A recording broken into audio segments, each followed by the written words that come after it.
Dahil siya yung strong swimmer, itatawid niya yung rope at i-construct niya doon sa pamagitan ng timber hitch. Sige. Tali mo muna dyan sa katawan mo. Yan, habang nagtakwang ka. Sige. Hindi, kwan lang yan. Babaw lang yan. Ang lalim yan ay...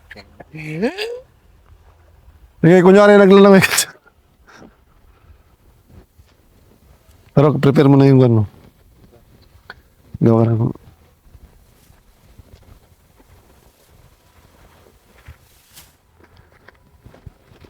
Gawa. Wala niya sa katawan mo.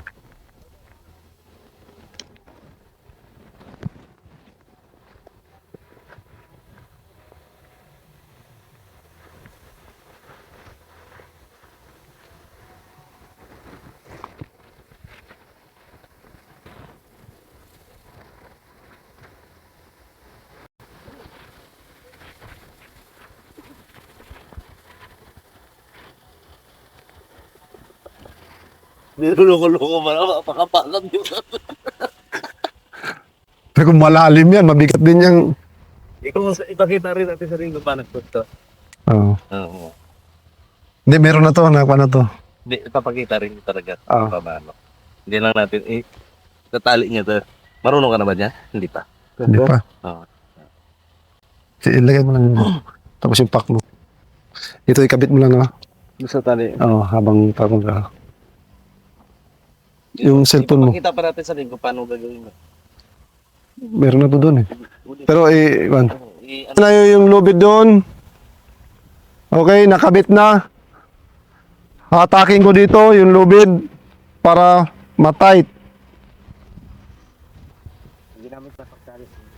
Ang ginamit niyang tali doon ay timber hitch.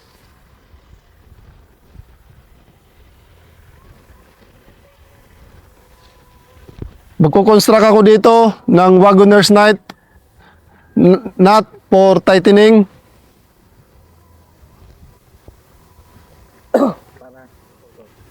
Para matight siya.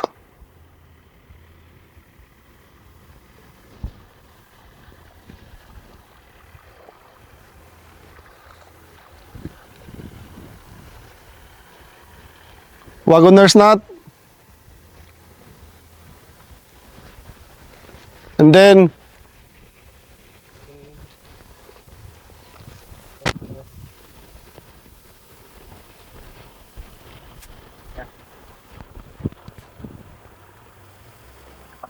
Ganda ka lang kung paano mo ginawa. ito yung wagoner's nut, yung the rest of the rope na inikot ko sa katawan ng puno, and then yung dulo ibinalik ko, ipinasok ko sa loob ng wagoner's nut, and then hataking ko pabalik para maigpit yung kinonstruct natin na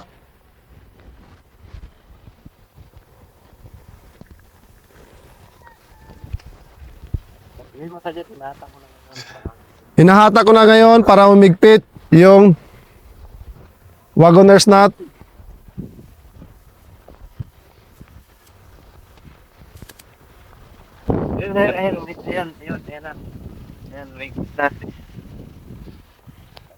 Ngayon, ilalak ko na yung ngayon maigpit na yung pangtawid natin. Ilalak ko sa pamamagitan ng round turn with 2 pitches.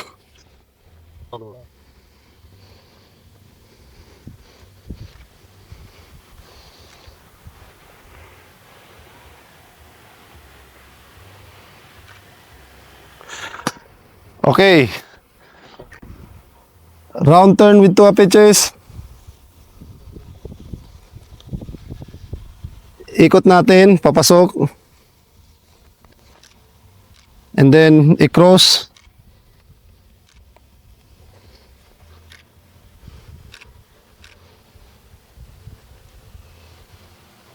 Ngayon, iigpitan ko na yung figure of 8 directional. Ayan.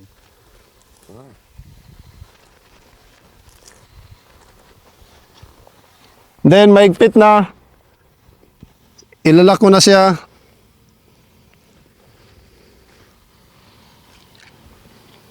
Round turn with 2 pitches. Sa ngayon, maigpit na yung... Okay. Ito yung purpose ng go. Ito yung purpose ng Wagoner's Knot for tightening.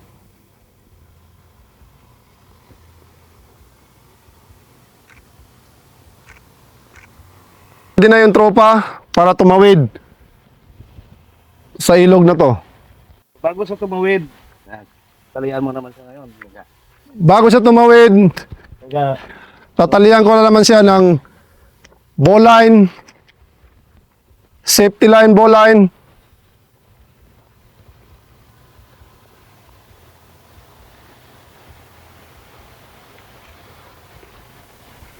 Tatalian ko yung kasama ko ng safety line bowline. Magawa ng bite, loop.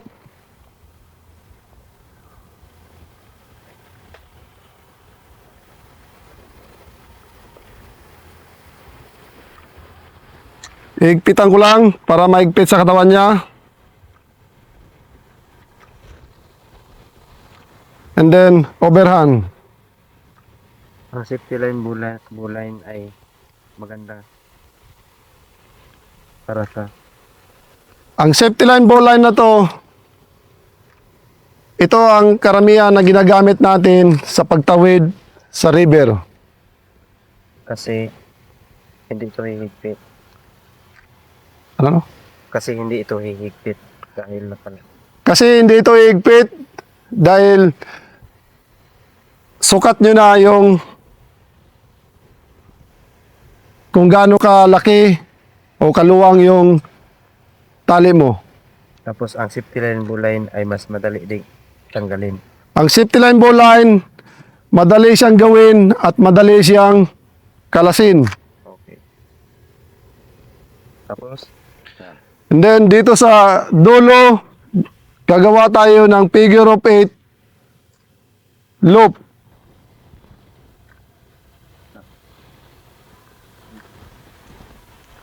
para Dito ilalagay yung gadget natin na snap link. Dito ikakabit sa loop na to yung carabiner, ikakabit natin dito sa loop.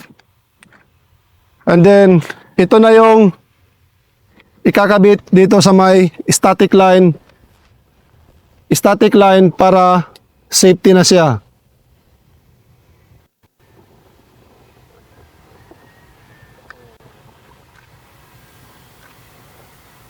Paalala sa din sa pagtawid. Lagyan mo ng paalala. Paalala lang po sa pagtawid. Kung wala tayong gamit, katulad nitong utility rope na to, pwede tayong umahawak dito sa lubid na to. Umawak ng dalawang kamay. Kung yung current pababa, yung katawan mo dapat nandito ka sa, kung papunta sa baba yung current, wag mong isalungat yung current para hindi ka mawala ng lakas or hindi ka ma-out balance. Okay? Tatawid na yung tropa ko sa pamamagitan ng safety line bowline. Okay, bye. Dahan-dahan na, bye.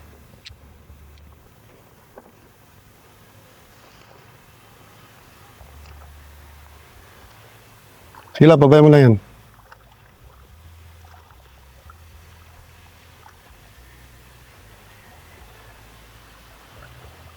magsalita ka sa din kung ano pang idagdag mo.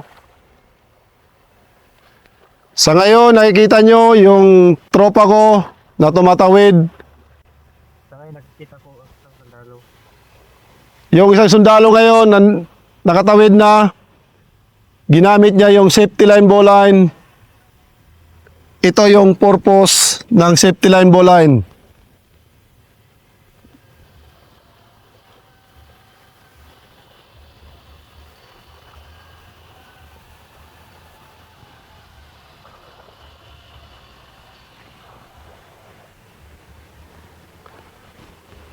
Maumana na.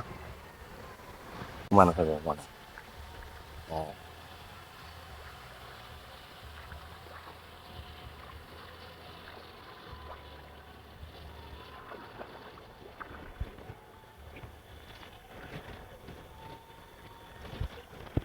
Kaya, ganun lang kasimple ang Dito, akit diretso lang. Okay.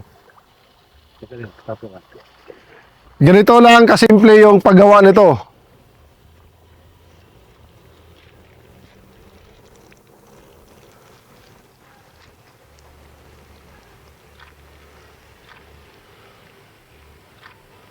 yan, rock mo.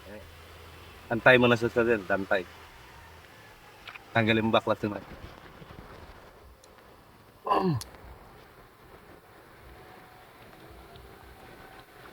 Ito tayo, Bright. Okay na ba? Pamagitan ng ginawa natin, yung mga rope na nagawa natin, lalong-lalo na yung wagoner. Nandoon sa dulo yung timber hitch. At nandito naman yung round turn with 2 pitches. At sa katawan, ang ginamit natin doon, yun yung bowline. And then, na may kasama siyang figure of 8 loop na may gadget na carabiner or snap link. So, through that, makakatawid ka. Ito yung kabuuan ng mga nuts na nagawa natin na pwede ka nang tumawid sa kabilang pangpang.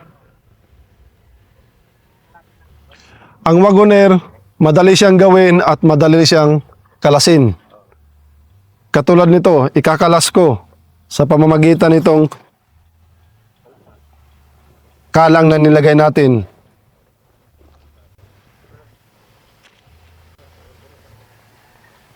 Yan po ang kabuuan ng